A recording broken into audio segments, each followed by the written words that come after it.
মেয়েটার নাম হলো মাদ্রি। এই মাদ্রি আমাদের সকলকে দেখিয়ে দিয়ে গেল যে ভক্তিতেই ভগবান। ঠিক আছে, তাহলে আস্বাদন করবো কি কৃষ্ণ প্রেমী মাদ্রি ভক্তি ভগবান। ঠিক আছে, আমি বলতে থাকি, আপনারা শুনতে থাকুন। তার আগে আরেকবার বলিয়ে চৈতন্য মহাপ্রভু কি নিতাই চাঁদ কি। আচ্ছা, এবারে অল্প একটু জিনিস আমরা বুঝে দেখি। সেগুলো হলো কলিযুগে নিমাই পণ্ডিত আমাদের ঘরে কি দিয়ে গেল।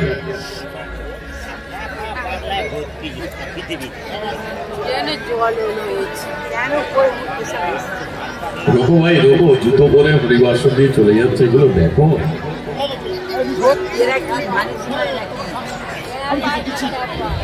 ঠিক আছে, অজ্ঞানে অজ্ঞানে অপরাধ মানুষ অনেক করে, কিন্তু সেগুলো খণ্ডন হয় হরিবাসরে হরিনাম শুনে। যদি অজ্ঞানে কোনো অপরাধ করে অবশ্যই হরিকথা শোনো, খণ্ডন হবে। কিন্তু কেউ যদি জ্ঞানে অপরাধ করে মরার পরে গয়া ধামে পিণ্ডদান করলেও সে মুক্তি পাবে। ঠিক আছে, তাহলে শোনা যায় মাদ্রি। তার আগে কিছু জিনিস একটু জেনে দেখি। এদিকটা যেন একটা বড় ক্যালবাল শুনতে পাচ্ছি, খারাপ বাচ্চাগুলো আছে মনে হয়। ঠিক আছে, তো কলিযুগে মহাপ্রভু কি দিয়ে গেল? এক কথায় বলবো হরিনাম দিয়ে গেল না ভাই, এটাই হচ্ছে আমাদের বোঝা ভুল। কলিযুগে মহাপ্রভু হরিনাম দিয়ে যায়নি। জেনে দেখতে হবে হরি নামটা কি। এই যে হরি নাম, হরি মানে একটা ছেলে, এইগুলি আমাদের বোঝা ভুল হয়। হরি বলে একটা ছেলে, যেমন আমাদের দুটো করে নাম, একটা ভালো নাম একটা খারাপ নাম।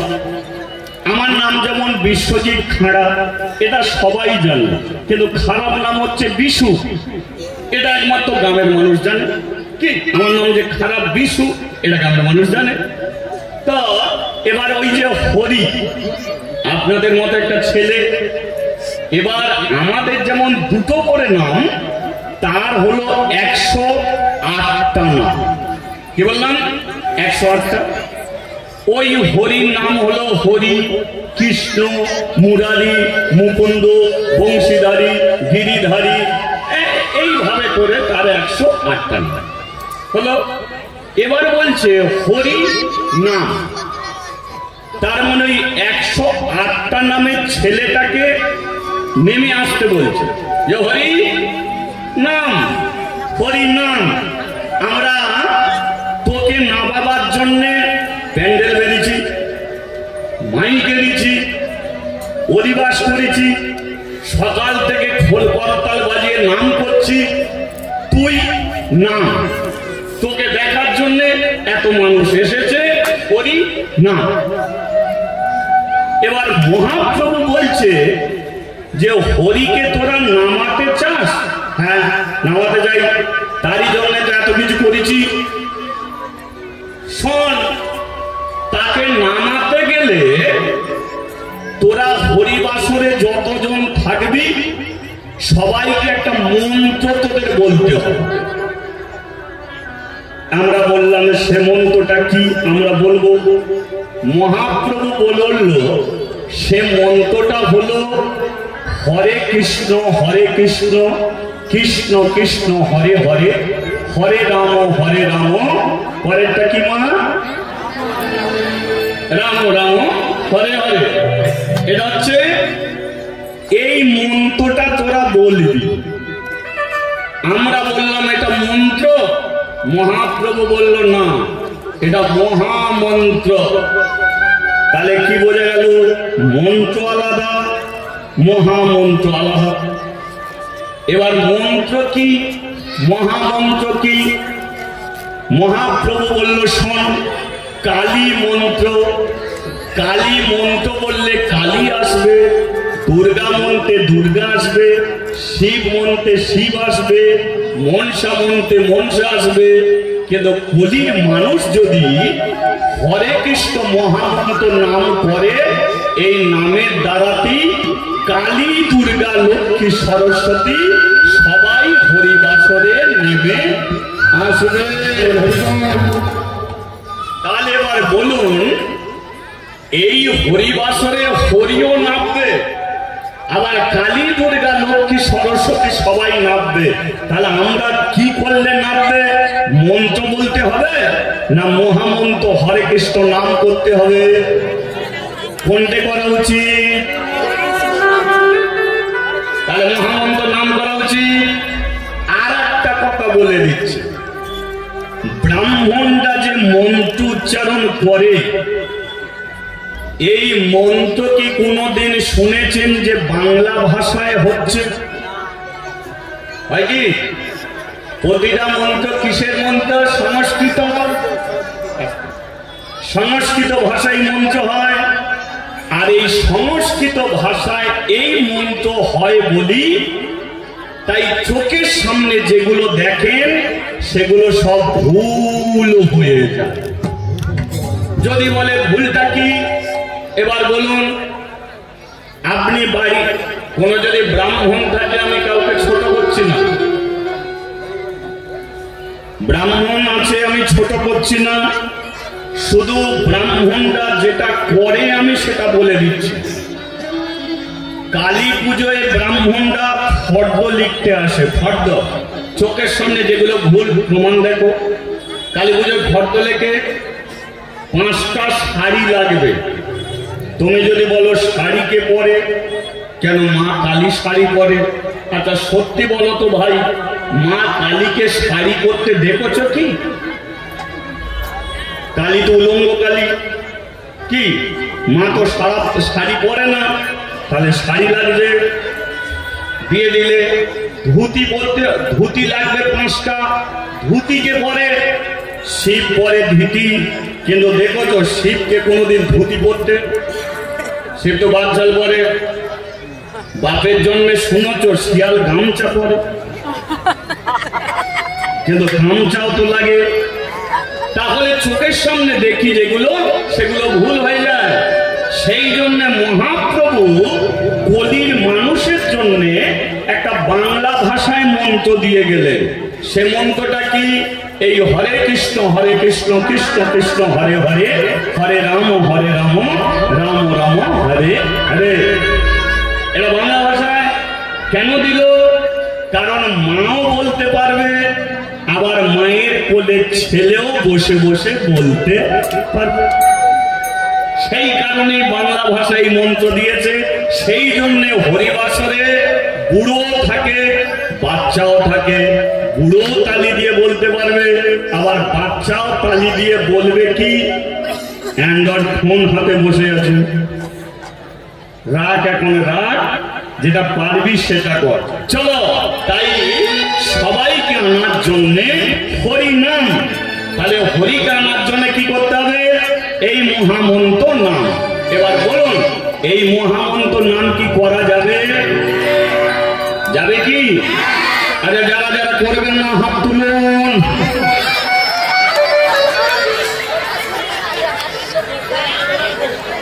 ওই জন্যই বলি, একটু শোনো শোনো শোনো। এ কান, হরিবাসরে বসেছ দুটো কান নিয়ে, যতক্ষণ শুনবে। এ কান তামার কান করে লাভ নেই, লোহার কান করে লাভ নেই, দস্তার কান করে লাভ নেই। এ কানকে সোনার কান তৈরি করো। শোনো, যেটা শুনবে সেটা দু কান খাড়া করে শোনো, ভুলভাল শুনে কোনো লাভ নেই। ঠিক আছে? তাহলে করা যাবে নাকি? চলো। হরে কৃষ্ণ হরে কৃষ্ণ কৃষ্ণ কৃষ্ণ হরে হরে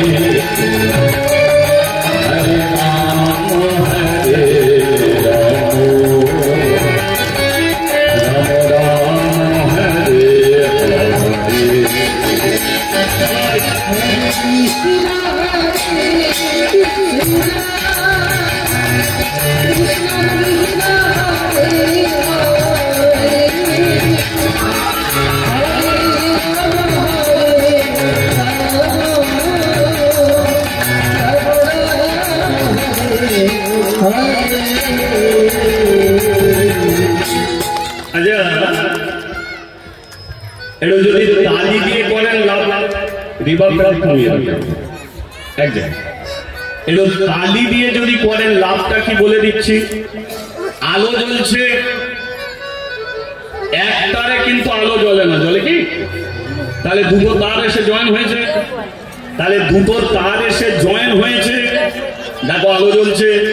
তদ্রূপ যদি আমাদেরও দুটো হাত মাঝে মাঝে যদি জয়েন হয়ে যায় তাহলে আপনারও ঘরে আলো জ্বলে যাবে। কে জ্বলবেই জ্বলবে। তবে এইটুকু বলে দিচ্ছি, সব সময়তেই যে সবার দুটো হাত একসঙ্গে হবে নাও হতে পারে। তবে এটাও বলে দিচ্ছি, কারো তালি দিলেও হবে না দিলেও হবে। সেটা কেমন? আজকাল দিনে যে অ্যান্ড্রয়েড ফোন দেখবেন, অ্যান্ড্রয়েড ফোনের যদি লাউড স্পিকার অফ থাকে তখনও ফোন ঢোকে, লাউড স্পিকার খোলা থাকলেও ফোন ঢোকে। তবে অফ থাকলে গোঁগো করে, খোলা থাকলে শব্দ হয়। তাহলে লাউড স্পিকার অফ, ফোন ঢুকছে, খোলা আছে ফোন ঢুকছে। তাহলে যারা তালি দিচ্ছে ভগবান সেখানেও ঢুকছে, যারা না দিচ্ছে সেখানেও ভগবান ঢুকছে। তবে যারা গোঁগো করছে ওরা সারা জীবন গোঁগো করবে না, ওরাও একদিন লাউড স্পিকার খুলবে, ওরাও একদিন সামনে বসে দুহাত তুলে বলবে কিন্তু সবচেয়ে সমস্যা হলো নিন্দে করে কাউকে তুমি ফিরিয়ে দিতে পারবে না। এটাই হলো সমস্যা। সবাইকে কাছে টানো ভাই, নিন্দে করো না। নিন্দে করে তুমি পাবে কি করে? আজকে যে মালা পরে না, সে হরি কথা শুনে যদি সে মালা পরে বসে তাহলে নিন্দনীয় কথাগুলো আমি কোনোদিন ফিরিয়ে নিতে পারবো। তাহলে যে দাঁড়িয়ে আছে সেও ভালো, যে বসে আছে সেও ভালো, সবাই একই সঙ্গে থাকো। আরে যেটা আজকে দিচ্ছ না কালকে দিতে হবে, কারণ কলির মানুষ আমরা, হরি নাম ছাড়া কোনো গতি নয়। চলো এবার মাঝে মাঝে দেখি এই ভেতরে আলো কেমন করে জ্বালাতে পারি, দেখি কার কার ওই কানেকশন জুড়েছে, দেখি তালে তালে দেখি করে।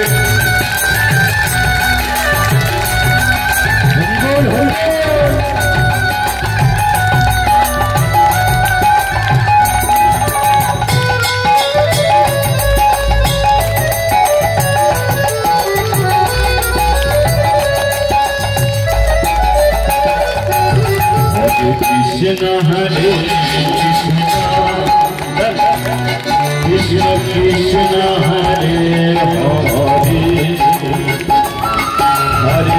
Rama Hare Rama Rama Rama Hare Hare Hare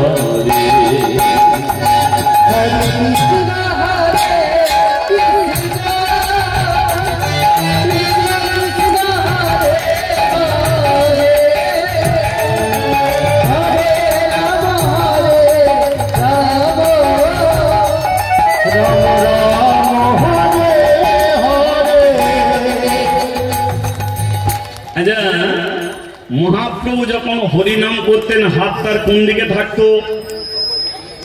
তিনি যখন হরিনাম করতো মায়েরা বলো হাত নিচের দিকে থাকতো, এ তো জানো উপর দিকে থাকতো। আচ্ছা, হাজার হাজার কীর্তনিয়ারা শুধু বলে হাত তুলে হরিনাম করো, এ মহাপ্রভু তুলে হরিনাম করতে বললো না।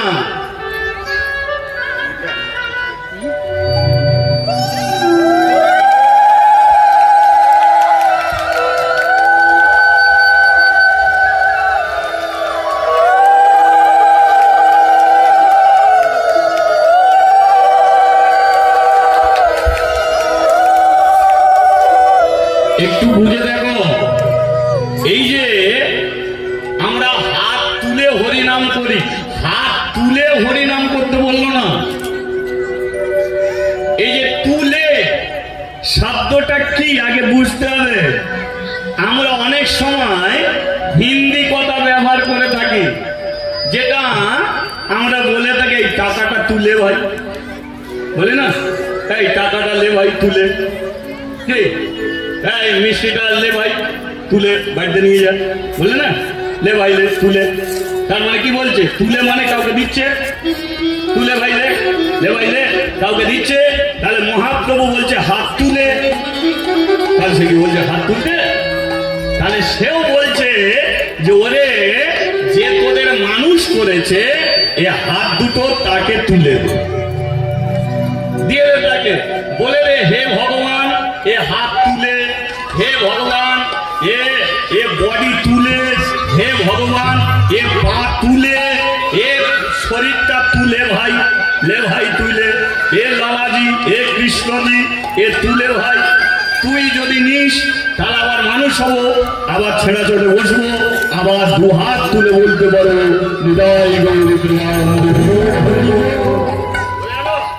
তাহলে এ শরীরটা কাকে দিতে হবে? আবার মানুষ হতে গেলে এ শরীরটা ভগবানকে দিতে হবে। এবার দেখুন ভগবান নিচই নেই, থাকে ওপরে। এবার ওপরে কেউ যদি থাকে তাকে নিচে আনতে গেলে কি করতে হয়?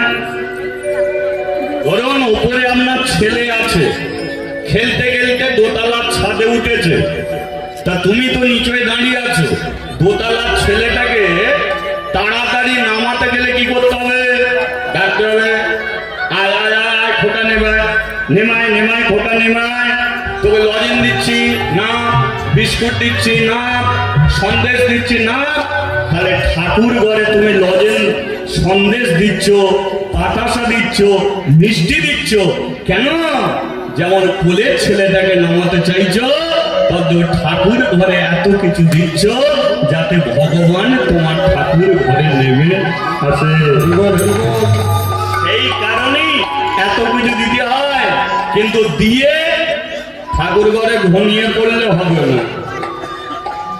ঠাকুর ঘরে সব দিয়ে ঘুমিয়ে পড়ো না, দরজা বন্ধ করে দাও আর দরজার বাইরে হাত তুলে তাকে ডেকে যাও, হরি তোমাকে এত কিছু দিয়েছি, তুমি এসো ঠাকুর ঘরে নেমে এসো, আমার শরীরটাকে তুমি নিয়ে নাও।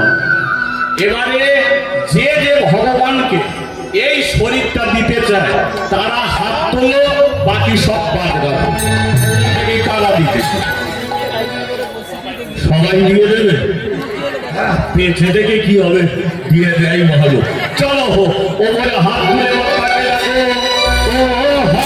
কৃষ্ণ কৃষ্ণ কৃষ্ণ হরে হরে রাম হরে রাম রাম হরে হরে।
কি এটা মাঝে মাঝেই চলবে, মানে তারের কানেকশন ছেড়ে গেলে যেমন আলো বন্ধ হয়ে যায়, কারণ মাঝে মাঝে কানেকশন জুড়তে হবে, নাহলে অন্ধকার হয়ে যাবে। ঠিক আছে, এবারে শুনছেন কি মাতৃ? এখন যে হরিনামটা এতক্ষণ আমরা সবাই মিলে করলাম, এটা একটা মন্দিরে হচ্ছে। এটা মন্দির, শুনুন, এটা মন্দির। মন্দিরটা হলো কাশীতে, কাশী ধামে সেই মন্দির, একটু মনিটর করবে, কাশী ধামে সেই মন্দির। এবার কাশীতে আছে কে? শিব ঠাকুর, দেবাদিদেব মহাদেব, শিবজি। শিবজিকে চেনেন তো? কিছুদিন আগে শিবের একটা ব্রত গেল, তো শিবরাত্রি করেছেন তো? করেছেন? হ্যাঁ, আমাদের ওদিকেও ব্রত চলেছে। তবে কি যে ব্রত হয়েছে, একমাত্র আমি রাত্রি 2টোর সময় কীর্তন করে যাচ্ছি, তখন সব ব্রতগুলো শুনলাম। 2টোর সময় কীর্তন করে যাচ্ছি, দেখি ঠাকুমা ব্রত করে বসে আছে। আমার ঠাকুমা, তোমার বয়স হয়ে গেছে, তুমি এত রাত্রি জেগে বসে আছো? বলে, নাতি জানো না, এই তো শিবরাত্রি, জেগে থাকতে হয়। সামনে একটা ওই শিবের মূর্তি নিয়ে বসে আছে। আমি বললাম, ঠাকুমা তাহলে শিবের কাছে কি চাইলে? বললাম, শিবজি বুড়োটাকে যেন পরের জন্মে দিয়ে দাও। তোমার স্বামী মরে গেছে, সেই বুড়োকেই আবার চাইছো? বলে, হ্যাঁ, বুড়োকেই চাইছি। খুব ভালো। পাড়ার বৌদি দেখি, আর বৌদি তোমারও ব্রত চলছে? বলে, হ্যাঁ ঠাকুরপো, কি কষ্ট, কি কষ্ট, কখন যে রাত শেষ হবে, জেগে বসে আছে। আমি তাহলে শিবের কাছ থেকে, সন্ধ্যে থেকে কি চাইছো? বলে, শিবকে বললাম তোমার দাদাকে যেন পাল্টে দেয়। আমি বলি, পাল্টাতে চাইছো কেন? বলে, ধরে ধরে মারবে, থাকাচ্ছে, না থাকা ভালো, ওকে পাল্টে যেন পঞ্চুর বাক্যে ঢুকিয়ে দেয়। আমি বলি, কি ডিজাইনের মতো, এ মতো নয়। আজকে শুনবেন শিব কি জিনিস। এই যে কাশী ধামে বসে আছে দেবাদিদেব মহাদেব শিবজি, যে কাশীতে মন্দিরটা আপনারা দেখেন, এ মন্দির নয়, সর্বপ্রথম ওই কাশীতে যিনি মন্দির করে, তার নাম হলো জমিদার শিব শঙ্কর রায়। কি বললাম? শিব শঙ্কর রায়। তার স্ত্রীর নাম হচ্ছে অহল্যা। কিন্তু প্রশ্ন, টাকা থাকলে কি মানুষ গ্রামের জন্য সব করতে পারে? পারে কি? ভগবানের টাকা দিয়েছে, দেখবে গ্রামের জন্য কিছু করে না। তার দোতলা বাড়ি করছে, ব্যাংক ব্যালেন্স করছে, ছেলে মেয়ের ব্যাংক ব্যালেন্স করে দিচ্ছে, বইয়ের দামি দামি শাড়ি দিচ্ছে, আর তাদের বাড়িতে হরিনামের চাঁদা আনতে যাবে, ও তারাই বলবে 100 টাকা তো সপ্তাহে পরে আসিস। তারাই সপ্তাহে পরে আসবি। এরা তো পেটের দায়ে হরিনাম করার জন্য যাবে, কিন্তু উনি জানে 1 সপ্তাহ বাঁচবে, ওর গ্যারান্টি আছে। সেই জন্য টাকা থাকলেই দেখবেন সবাই গ্রামের জন্য সবকিছু করে না, কিন্তু গ্রামের মধ্যে এমন কিছু মহান মানুষ আছে, তারা কিন্তু গ্রামের জন্য অনেক কিছুই করে থাকে, অনেক কিছুই করে। কেউ মনে করে এই কালী মন্দিরের জন্য, হ্যাঁ হ্যাঁ ঠিক আছে, আমি 1000 ইট দিয়ে দেবো, অনেকে দেয়। কেউ মনে করে 10 বস্তা বালি দিয়ে দেবো, দেয়। আবার অনেকে দিতে পারে, কিন্তু তার এদিকে টাকা নেই। তাহলে এই যে জমিদার শিব শঙ্কর, এর টাকা পয়সা সব আছে, কিন্তু একটা ছেলে পুলে নেই। তার স্ত্রী অহল্যাকে বলল, অহল্যা একটা কথা তোমাকে বলি, শোনো, আমি মরে গেলে আমার এই জমিদারি দেখার মতো কেউ নেই, ঠিক আছে মানছি, কিন্তু আমি যদি একটা মন্দির করে দিই গ্রামের মধ্যে, তাহলে আমার বংশে প্রদীপ জ্বালাবার মতো কেউ নেই, কিন্তু গ্রামে মন্দির করে দিলে হাজার হাজার মানুষ এসে ভগবানের চরণে প্রদীপ জেলে যেতে। আমার একটা ছেলে প্রদীপ জ্বালতো, কিন্তু যদি মন্দির করে দিই হাজার হাজার মানুষ এসে এই গ্রামে প্রদীপ জ্বেলে যাবে, এর চেয়ে আনন্দ আর কিছু নেই। কর্মময় জগতে কর্ম শেষ হলেই সবাইকে মরে যেতে হবে, না বেঁচে থাকবেন আপনি, না বেঁচে থাকবো আমি, এই পৃথিবী ছেড়ে সবাইকে চলে যেতে হবে। কিন্তু রয়ে যায় মানুষের কর্ম, আর কর্মই হলো জীবনের সবচেয়ে বড় ধর্ম। মানুষ কর্মের দ্বারাতেই বেঁচে থাকে। সেই জন্য জমিদার গ্রামের মধ্যে একটা মন্দির করল। সেই মন্দিরে প্রতিষ্ঠিত করলো কাকে? শিব ঠাকুরকে, শিবজিকে প্রতিষ্ঠিত করলো। এবার বলুন, মন্দির হলো, শিবজি প্রতিষ্ঠিত হলো, কিন্তু মন্দিরকে পুজো করার জন্যে, শিবজিকে পুজো করার জন্য একটা ব্রাহ্মণের প্রয়োজন হলো, যে মন্দিরে শিবের পুজো করবে। ব্রাহ্মণটাকে নাম হলো তার দয়া শঙ্কর। কি নাম বললাম?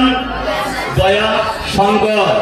ঠিক আছে, এবারে জমিদার বলল, তুমি যে এই মন্দিরে পুজো করবে, তোমার মাইনে কত লাগবে? কি গ্রামের মধ্যে দেখবেন কালী মন্দিরে যদি কোনো ব্রাহ্মণ পুজো করে, তার একটা মাইনে সিস্টেম থাকে। তাহলে তুমি যে এই মন্দিরে পুজো করবে, তোমার মাইনে কত লাগবে? সে বলে, আমি কোনো পয়সা করে নেব না। খুবই উত্তম কথা, চলো মন্দিরে চলো। মন্দিরে এলো। এবার মন্দিরে যদি পুজো হয়, ভক্তরা কি করে? দক্ষিণা দেয়, দক্ষিণা দেয় তো। কিন্তু পূজারী ব্রাহ্মণ বলল, একটু আমি মাইনে নেব না, ভক্তরা এসে আমাকে যে দক্ষিণা দেবে, এ দক্ষিণাও আমি কারো কাছ থেকে নেব না। জমিদার বলল, দক্ষিণা নেবে না কেন? পূজারী ব্রাহ্মণ বলল, আমি যদি কালী পুজো করতাম দক্ষিণা নিতাম, দুর্গা পুজো করলে দক্ষিণা নিতাম, কিন্তু শিবের পুজো করে দক্ষিণা নেব না। কেন? শোনুন জমিদার বাবু, সব দেব দেবী বড় লোক হলেও কি হবে? শিবজি একমাত্র ভিখারি, তাই না? শিব একমাত্র ভিখারি, যার ঘর নেই, দোর নেই, চাল নেই, চুলো নেই, বাড়ি নেই, গাড়ি নেই, এমনকি সংসারে তেলের খরচা নেই, মাথায় জট হয়ে বসে আছে, শ্যাম্পু সাবানের দরকার নেই, ছাই মেখে বসে আছে, প্যান্ট বুট শার্টের দরকার নেই, বাচ্চাল করে বসে আছে, তাহলে ও তো ভিখারি। এবার ভিখারির পুজো করে আর সেই পুজোর দক্ষিণা নিয়ে আমি যদি 5 তলা বাড়ি করি, তাহলে শিব আমাকে কৃপা করবে না অভিশাপ দেবে? কি বুঝতে হবে? অনেকে দেখবে গাড়ি কিনেছে, চালাতে পারে না, টাকা আছে, গাড়ি কিনে ফেলেছে, চালাতে দিয়েছে ড্রাইভারকে, দেখবে ড্রাইভার 1 তলা 2 তলা হচ্ছে, এ শুধু গাড়ি কিনে দোকানে নিয়ে যাচ্ছে, এ মালিক বলবে ভাই গাড়ি বিক্রি করে দে, গাড়ি বিক্রি কর। তাহলে আমি যদি তার পুজো করে 5 তলা বাড়ি করি, কোনোদিন শিবের কৃপা পাবো না। আমি বলে দিচ্ছি জমিদার বাবু, পুজো করবো তো একদিন শিবের চরণে মাথা রেখে মরবো। একে বলে পুজো, তাই না? হ্যাঁ, সারা জীবন ঠাকুর ঘরে পুজো করে গেলাম, আর ক্যান্সার রোগে মরে যাচ্ছি, তাহলে ওটা কেন বললাম? পুজো যদি পুজোর মতো, যে ভগবানকে দিন রাত্রি ডেকে গেলাম, সেই ভগবান শেষের দিনে হাত ধরবে না, রোগের জ্বালায় মরবো, এ ঠিক পুজো হয়নি বলে তাই হলো। তাই পুজো যদি করি তো ঠাকুর ঘরে মাথা রেখে মরবো। তাহলে দক্ষিণা নিল না। আর একটা কথা বলো, শিবের চরণ তলে বসে শিবের মন্দিরে গিয়ে কার নাম করতে হয়? এই যে শিবের চরণ তলে বসে কোনদিন শিবের নাম করতে নেই, শিবের চরণ তলে বসে করতে হয় ভগবান শ্রীকৃষ্ণের নাম। কারণ তিনি হলেন একমাত্র পরম, আসতে তিনি হলেন একমাত্র পরম বৈষ্ণব। বৈষ্ণব, তাই শিবের চরণ তলে বসে কৃষ্ণের নাম করতে হয়। কিন্তু বলতো কজন করেছে কৃষ্ণের নাম?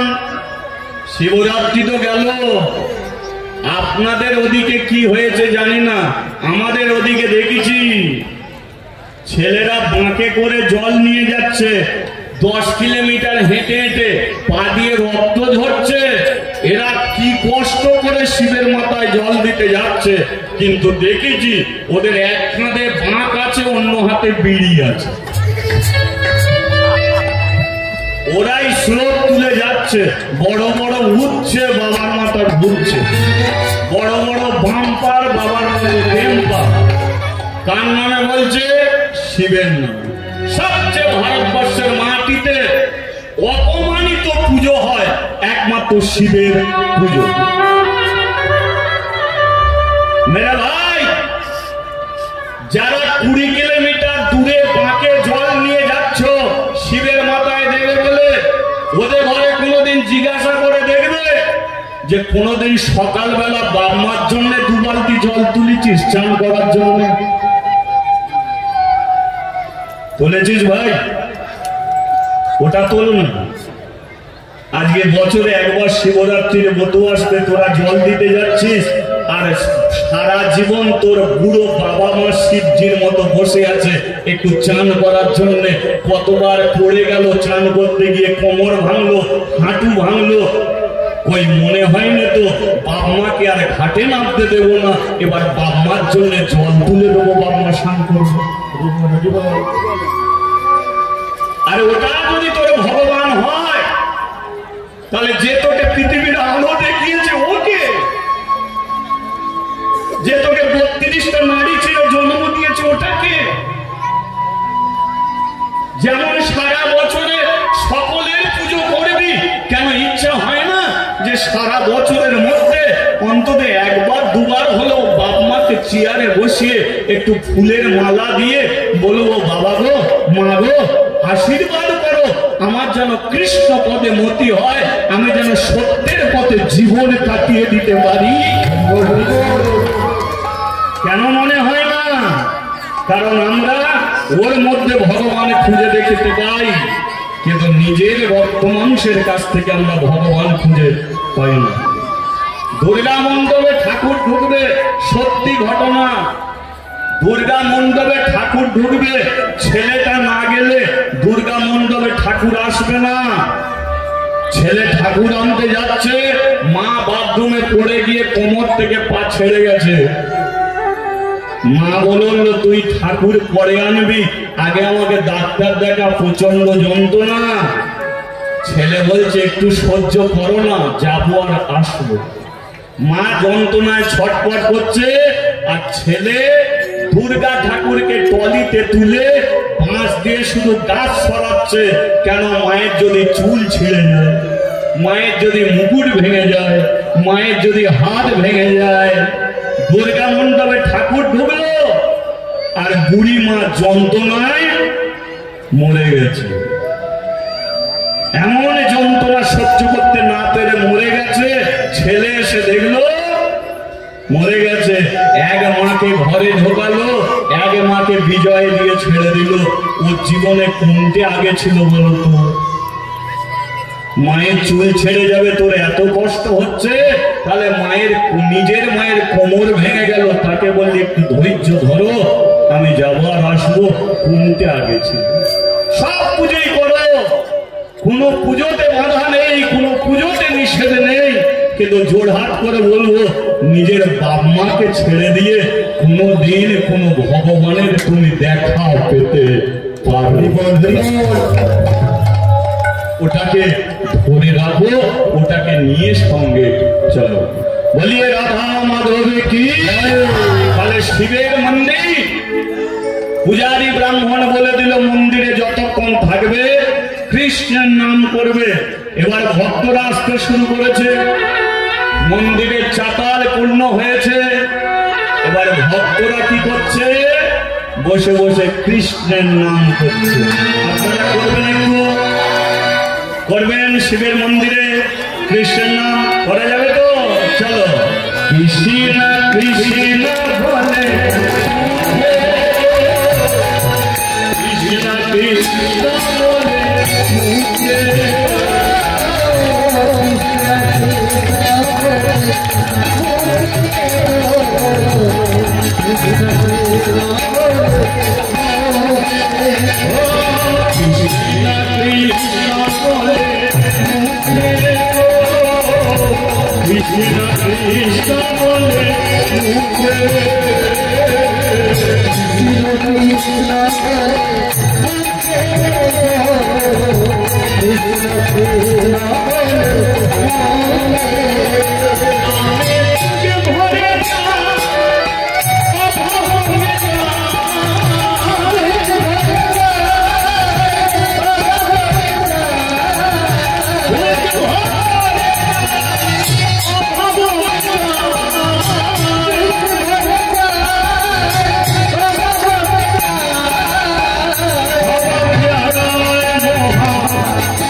बोलिए राधा रानी की, श्याम सुंदर की, मदन मोहन की, खराब लाल जी की।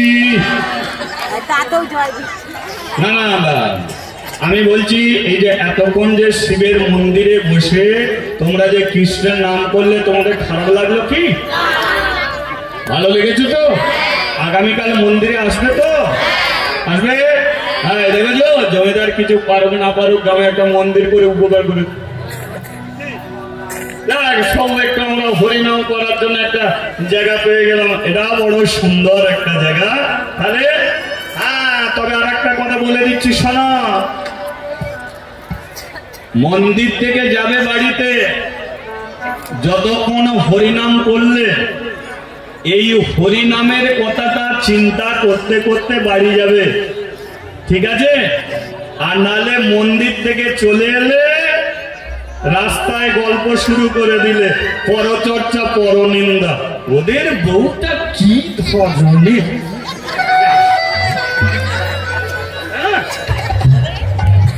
এই মন্দির থেকে বেরোলো ব্যাস ওদের বউটা বাবা, তোর মেয়ে ছিল তো, ছিল তোর মেয়ে, ব্যাস সব শেষ। যা ভেতরে ঢুকলো সেই জন্যই তো 3 ঘন্টা করে হরিনাম শোনে, সকালবেলা বলতে বললে 3 মিনিটে শেষ। তাহলে শুনলো 3 ঘন্টা, 3 মিনিটে শেষ হলো কি করে? তার মানে শুনেছে, ধরা নেই ভেতরে বেরিয়ে। যেটা শুনবেন সেটাকে ধরে রাখার চেষ্টা করবেন। আজকে এই হরিনাম শুনে আপনারা বাড়ি যাবেন, রাস্তার মাঝখানে অনেক কেউ কথা বলতে পারে, কোনো কথাই আপনি কান দেবেন না। আপনি বাড়িতে যান, গিয়ে বালিশে মাথা দিন, যেটা আপনি শুনলেন প্রথম থেকে আপনি ভাবতে শুরু করলেন, মনের মধ্যে আপনি চিন্তাটাকে জাগালেন, আপনি ভেবে যাচ্ছেন, ভাবতে দেখবেন আমার কথাগুলো সম্পূর্ণভাবে মনে না থাকলেও আমি যে কাহিনীটা আপনাদের কাছে আস্বাদন করছি সেটা পরের দিনকে আপনি কাউকে শোনাতে